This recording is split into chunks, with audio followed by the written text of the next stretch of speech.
The prophet, witnessing the degradation of his people, would become deeply saddened and distressed. To avoid their actions, he would often retreat to the outskirts of Mecca to spend time in solitude. There were a few other individuals with sound minds who also disapproved of these practices, and they would keep the prophet company.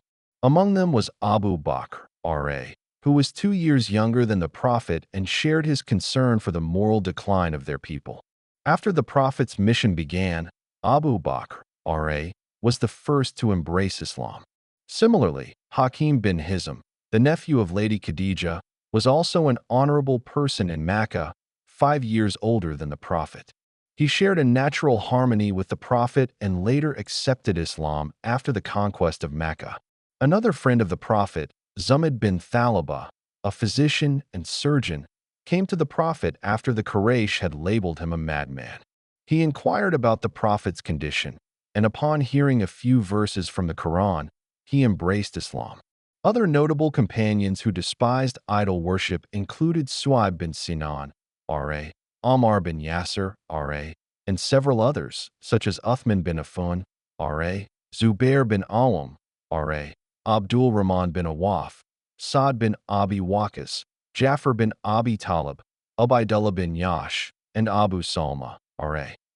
Even outside Mecca, Abu Dar of Banu Ghaffar was like-minded, as was Salman al-Farsi, R.A., who traveled from Persia in search of the truth and eventually embraced Islam after meeting the Prophet.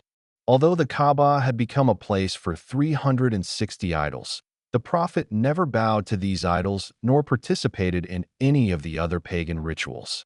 The Quraysh, considering themselves superior, had a rule that during the pilgrimage, it was not obligatory for the Quraysh to go to Arafat. Those coming from outside had to adopt the Quraysh's clothing, or they would have to perform tawaf around the Kaaba in the nude. As a result, tawaf in the nude became a common practice, but the Prophet never participated in such customs.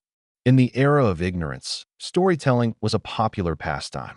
At night, people would gather in a place after finishing their daily work, and a storyteller, skilled in this art, would begin his narrative.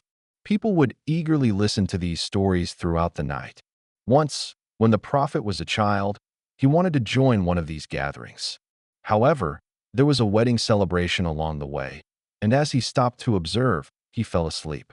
When he awoke, it was already morning. This was the only time, in his entire life, that he had any inclination towards these gatherings. His natural inclination always kept him above such distractions.